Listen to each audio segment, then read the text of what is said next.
when we talk about whether it's okay to be angry with God or not, at no point should we have this idea that we're going to hurt God's feelings. Like, God is totally perfect, and he created us out of an abundance of love, and he doesn't need our love. He doesn't need our worship for his own sake, as if he's lacking anything.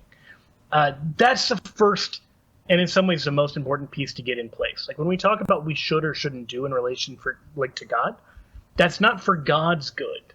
That's for our good, because it's for our good that we're in right relation with him, because he made us in such a way we'll only be happy with truth, goodness, and beauty. He is perfect truth, goodness, and beauty. So if we rebel from that, we're only hurting ourselves. We're not actually hurting God. So with that said, like, what do we make of this idea of being angry with God or wrestling with God? And I have always been heartened by Genesis 32, where Jacob wrestles with an angel who is said to be the Lord. And that's how he gets his name changed from Jacob to Israel.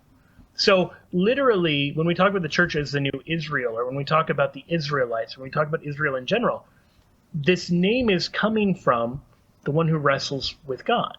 That striving with God is built into the religion, even in the name of the religion. It is something that we should be doing. It's something that's actually positively encouraged. And often we get mad with God for things a lot more trivial than something like MS, which is, really serious. I'm reminded of Jonah 4, where Jonah is mad because he preaches and the Ninevites, who he hates, convert. And then he's so mad that he tells God he wants to die. And so God has a gourd plant kind of blossom over him, and then it dies. And then Jonah is furious with God again because this plant that he really liked for a day died. And in fact, in Jonah 4, verse 9, God says to him, well, do you do well to be angry for the plant? And Jonah says to him, I do well to be angry enough to die. And then God doesn't say, don't ever be angry with me. He says instead, you pity the plant for which you didn't labor, you didn't make it grow, which came into being in a night and perished in a night. Should I not pity Nineveh? And so in other words, God uses this anger, this frustration that Jonah has, and shows him something true on the basis of it, rather than reproving him for being mad. All of that gives us the green light to know, one, it's okay to feel your feelings. Like, it's okay to be frustrated. It's okay to be angry. It's okay to feel like God has done you an injustice, and to go to him with those things, knowing that the truth of the matter is God is all good, that all of the suffering that we have, God can do something with that, and that he's bigger than like the little bits that we see. That doesn't mean we just kind of like swallow our suffering, pretend it doesn't hurt, pretend like we're not frustrated. Like, no. Take all of that to him. Read the Psalms and see how often the psalmist cries out, basically accusing God of betraying him.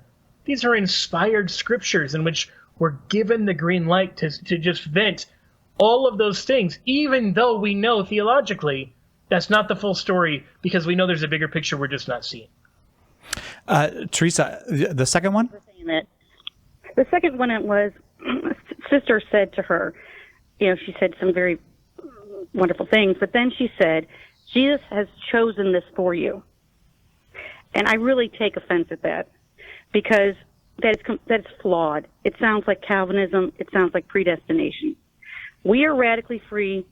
The universe is radically free, because love is radically free, and love has to be free. And to say Jesus has chosen this for you has such repercussions. Teresa, I'm going to let Joe respond to that. But so you don't believe that Jesus sometimes chooses a cross for us to carry? I think that the world is radically free. Jesus is love. Jesus has God has put this world into existence, and we are radically free. Okay, because Joe. Love is radically free. I'm not trying to cut you off, Teresa, because it's just that we're right up against the break. So I got to let Joe respond. Joe. Yeah, I would say I think we want to watch out for the idea that creation is radically free of the Creator. Like, that's not either, I think, logically, metaphysically sound, or what we see in Scripture. It's true we have free will, but it's not true that like creation operates totally independently of the Creator. And I don't know all the context of the original comment, so if I'm missing some important details, I'm sorry about that. I would just say in Hebrews 12, there's a really good kind of bit of guidance, beginning around verse 5, where the author says, "My son, do not regard lightly the discipline of the Lord, nor lose courage when you are punished by him, for the Lord disciplines him whom he loves and chastises every son whom he receives." Meaning, like we see all throughout the New Testament, this idea that you may be given some sort of cross or some sort of burden. In John 9, we have the man born blind, and we're told explicitly by Jesus, this is done for the glory of God, so the man can be healed and brought to faith. That all of those things, those short-term physical suffering, I mean short-term in the span of like an earthly life. This guy had been blind for decades, still short-term compared to the eternity that he was facing. That God allows those things to happen for our own good. That doesn't mean he's punishing us, right? Like that's why he distinguishes between discipline and like actual punishment. Like you are training the Christians. You're training your children to be something more. That's kind of the idea. So I don't know if that gets to the heart of what was said and then the whole back and forth. But I'd just say, like, when suffering comes along, it's not because God is like too powerless to stop it or too apathetic to stop it. Suffering comes along in part because God can bring good from it. Like, you're right. Like, partly it's because he wants to respect our freedom. That's a good that he wants to bring from it right there. But also because he can bring more good from it than the suffering itself causes.